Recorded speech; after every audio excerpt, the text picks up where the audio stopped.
Hi, this is Beru, and I am going to walk you through healing the heroic Nefarian encounter from a Resto Druid perspective.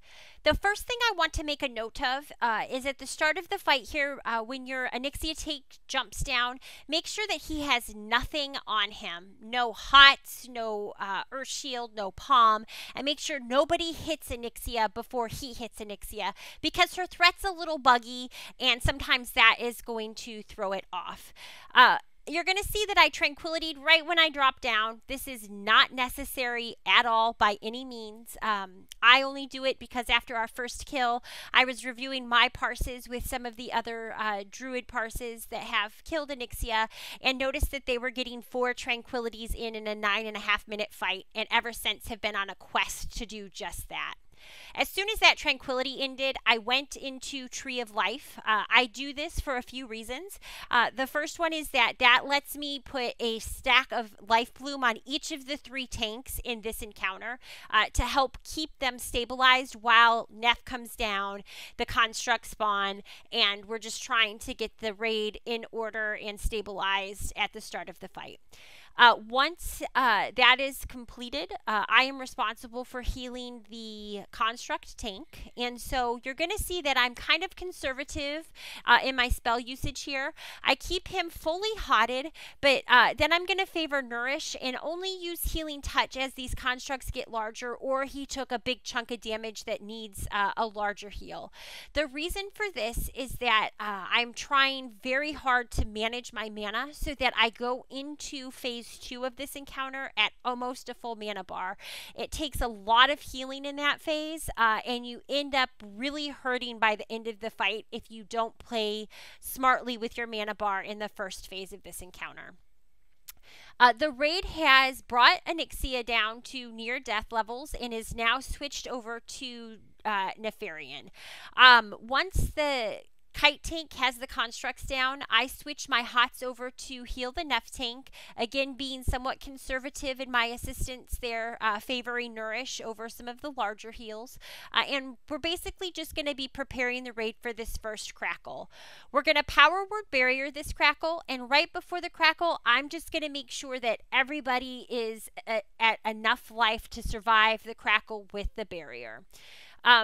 Throughout the rest of this phase, I'm going to conservatively and slowly work to get the raid topped up. There's no rush. The raid has to bring Nef down another 10% before we have to worry about anyone other than the tanks being at full life.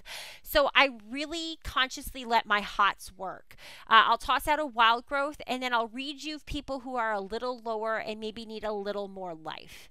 Our second phase 1 crackle happens right here. We use a rallying cry from the warriors to get everybody a little extra life for that crackle, and I'm going to be a little more aggressive after this crackle with getting everybody stabilized, because we don't have a whole lot of time after that crackle to move into phase 2.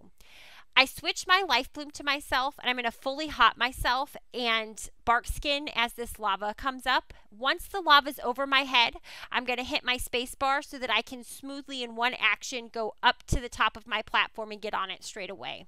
My platform had 2 people get cinders in that transition. I healed the hunter and then switched over to tranquility to stabilize my platform. However, we ended up losing our shaman, so we get him rezzed up straight away, and he's now going to have a struggle with his mana bar for the rest of the fight, which is going to be a challenge.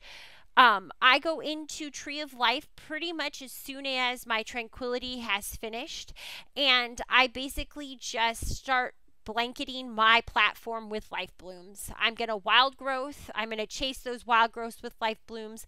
I'm going to use all of my Omen of Clarity procs on regrowths, and I'm going to swift bend on cooldown. And pretty much I'm just going to say a small prayer that I have enough mana and ability to keep my platform alive throughout the entirety of this phase. It's extremely healing intensive, and you're going to find that almost all of your healers will use a large portion of their mana bar during this phase. We actually bloodlust to get in and out of this phase a little faster. The lava is starting to drop down because our constructs are dead, and you saw we had another shaman get the cinders as that happened. Those who get the cinders at the end of that phase can actually move away from the platforms a bit, and you'll still have line of sight on them to help keep them healed while the lava is going down so that they don't die. We lost 2 people in that transition, probably because the other healer and I on my platform didn't have good communication about who was doing what, so we probably both went in a panic to heal the shaman, who's a kite tank healer, and we ended up letting 2 of the DPS die. So we res them, get them, buffed and stabilized, and we get ready for this first crackle. We are going to use the Tolbarad Mastery Resist Trinket for this first crackle, and we will use it for every other crackle from here on out. It is a really helpful trinket to have when learning this fight, and I can't recommend it enough. If you guys are learning the encounter and you're not using it, really consider making your raid go and get the trinket. It is quite helpful, not only in this phase, but for people who get cinders in the magma during the second phase as well. After each of these crackles here, the priority is to get the tank stable. Once the tank is stable, you have plenty of time to deal with the raid's life. Very similarly to phase 1, stabilize your tank, get your raid topped up, but you can let your hots work and take your time, because you've got a full 10% of Nefarian's life to go before the raid is going to need extra healing. So don't overheal during these crackles that Nefarian throws out, because you're going to end up running yourself out of mana if you don't play smartly and heal just as much as is needed and conserve your mana as best as possible. I'm going to talk a minute here about DPS. The best thing you can do for your DPS and to get you in and out of the largest part of this fight, which is phase 3, is to make sure that you have exceptional snares on your DPS. We do this in a number of ways. We'll have hunters drop traps down. We will have all of our rogues put crippling poison on their ranged weapon, and as soon as the mind controls go out, they will shoot 1 fan of knives each out, and it'll hit. It's not a 100% chance, but it hits a number of people. And then, of course, we use any shaman totems that we have available as well to help keep the raid snared as much as possible.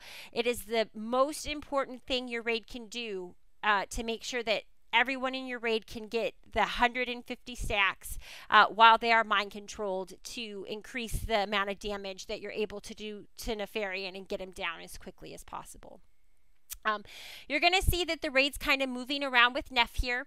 That's normal. The Nef tank is basically trying to make sure that he watches where that kite tank is and position himself in such a fashion that he is never going to breathe on those constructs and never going to tail whip the kite tank group. Basically, the raid just needs to adjust so that they're always at Nefarian's flank, and then if there is a lot of the Shadow Blaze fire in the raid, they can always switch sides to the other side of Nef, as you've seen us do a few times here, to keep the raid out of the Shadow Blaze. We're going to continue through the fight, and I'm going to go ahead and make some commentary on cooldowns for this encounter. We have a set rotation for not only our raid cooldowns for the fight, but also the tank cooldowns. So everyone knows what crackle we're on. We know what kite tank cooldown is going to happen, and we know what raid cooldown is going to happen. As I said earlier, we use those Tolbarad trinkets for every other crackle, starting with the first one in phase 3. We use a power word barrier for the second one in phase 3. We use another rallying cry for the 4th one in phase 3. And we use a spirit link totem for the 6th one in phase 3. Pretty much this phase is going to be all about your kite tank once you know your DPS gets it sorted out, and it takes a bit of practice for him, and it's a lot of healing that needs to happen, and those healers on the kite tank really do have a bit of a challenging job. I'm just going to continue throughout the fight, focusing on keeping the Nef tank alive, and focusing on keeping the raid alive. I'll Tranquility after a crackle when it's up. I'll Tree of Life after a crackle when it is up. And outside of that, I just really focus on my Nef tank and then slowly bringing the raid up. We're just about to finish the fight. We lost our Kite tank right at the end, right as my 4th Tranquility came off of cooldown. So I don't have it, but you know, so it goes. Please don't hesitate to let me know if you have any questions, and I hope you found this guide helpful.